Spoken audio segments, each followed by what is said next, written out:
Welcome to my channel. कल्पना कीजिए आप 16वीं शताब्दी के भारत में खड़े हैं। दिल्ली की गद्दी पर बैठे मुगल बादशाह का साम्राज्य दिन प्रतिदिन बढ़ रहा है। उनके सामने राजपूत, बंगाल, गुजरात, दक्कन सब धीरे धीरे झुकते जा रहे हैं। चारों तरफ उनकी तलवार की चमक और तोपों की गरज सुनाई देती है। लगता है मानो पूरा उपमहाद्वीप उनके कदमों में झुक चुका है। लेकिन इसी दौरान उत्तर में हिमालय की बर्फीली चोटियों के बीच बसा एक छोटा सा पहाड़ी देश है नेपाल। अपनी पहचान बनाए हुए है।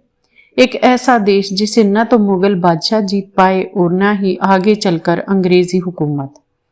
आखिर क्यों? इतनी ताकतवर सेनाओं के सामने नेपाल कैसे डटा रहा?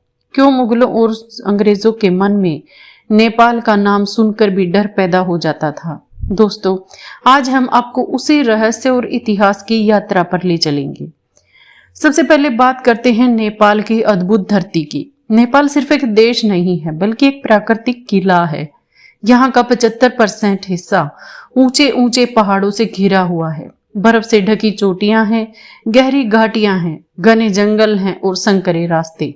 यही वो प्राकृतिक ढाल थी जिसने नेपाल को सदियों तक सुरक्षित रखा। यहाँ मैदानों में लड़ने वाली सेनाएं हाथियों, घोड़ों और तोपों पर निर्भर थी। वहीं नेपाल की इन पगडंडियों पर यह सब बेकार हो जाता था। यहाँ की धरती ने हमेशा बाहरी आक्रमणकारियों के लिए मुसीबतें खड़ी की। बाबर से शुरू होकर अकबर, जहांगीर, शाहजहां और औरंगजेब तक मुगल साम्राज्य का विस्तार तेजी से हुआ। बंगाल से गुजरात, पंजाब से दक्कन और हर जगह उनकी छाया फैल चुकी थी। लेकिन नेपाल और ये उनके हाथ से हमेशा फिसलता रहा। अकबर अपने साम्राज्य को हिमालय तक ले जाना चाहता था।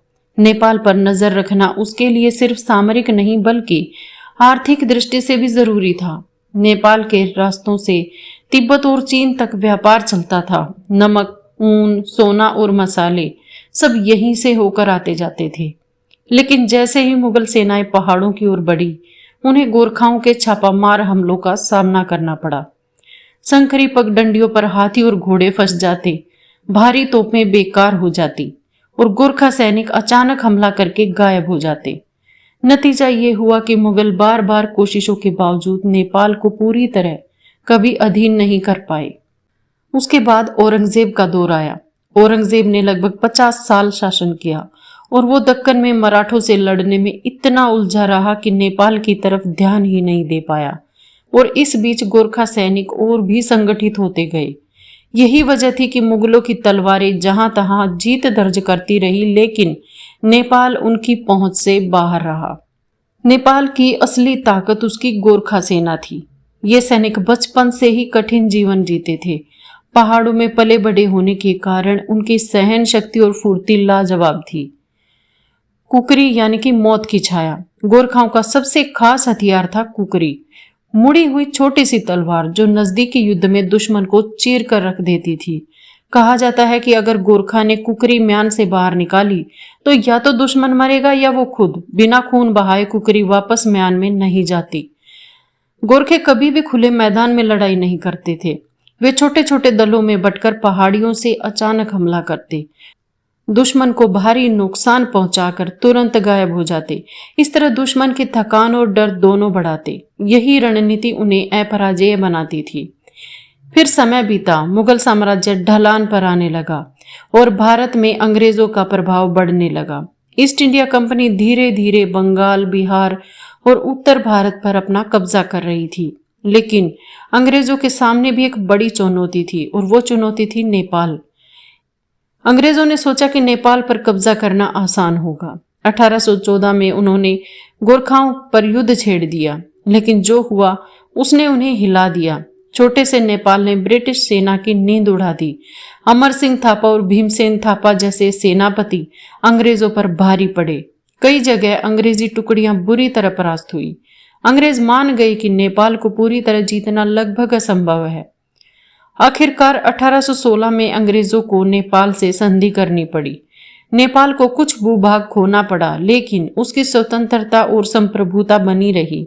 यानी अंग्रेजों ने भारत पर शासन किया, लेकिन नेपाल उनके कब्जे में कभी नहीं आया। गोरखाओं की बहादुरी से प्रभावित होकर अंग्रेजों ने उन्हें अपनी सेना में भर्ती किया। आज भी ब्रिटिश आर्मी और भारतीय सेना में गोरखा रेजिमेंट दुनिया की सबसे वीर और अनुशासित मानी जाती है। उनका आदर्श वाक्य है, better to die than to be a coward, यानी कि कायर होकर जीने से बेहतर है वीरता से मर जाना। नेपाल क्यों अपराजेय रहा? इतिहासकार इसके पीछे कई कारण बताते हैं। भौगोलिक ढाल, जिसमें हिमालय की दुर्गमता आती है, गोरखाओं की वीरता, अदम्य साहस और अनुशासन, छापामार युद्ध कला जो दुश्मन को थका देती थी, सांस्कृतिक एकता जो पूरे नेपाल का बाहरी आक्रमणकारियों के खिलाफ एकजुट होना, रणनीतिक स्थितियां भारत और तिब्बत के बीच होने से नेपाल हमेशा महत्वपूर्ण रहा। नेपाल की कहानी हमें ये सिखाती है कि किसी भी राष्ट्र की ताकत सिर्फ उसकी सेना या संसाधनों में नहीं होती, बल्कि उसके जज्बे और आत्मसम्मान से होती है। मुगल साम्राज्य अपने वैभव के बावजूद नेपाल को नहीं झुका पाया। अंग्रेजी साम्राज्य, जिसने पूरे भारत पर शासन किया, नेपाल के सामने घुटने टेकने को मजबूर हुआ। नेपाल छोटा था, लेकिन उसकी वीरता, संस्कृति और भौगोलिक शक्ति ने उसे दुनिया की बड़ी बड़ी ताकतों से भी मजबूत बना दिया। यही है वो अद्भुत कहानी कि क्यों नेपाल के नाम से कांपते थे मुगल और अंग्रेज, और क्यों उनके पास ताकतवर सेना होने के बावजूद नेपाल को जीतने का सपना अधूरा रह गया। आज की वीडियो में इतना ही। मिलते हैं अगली वीडियो में एक नए विषय के साथ। तब तक के लिए खुश रहें। Thanks for watching. अगर वीडियोज अच्छी लगे तो प्लीज चैनल को सब्सक्राइब करना ना भूलें। Thank you.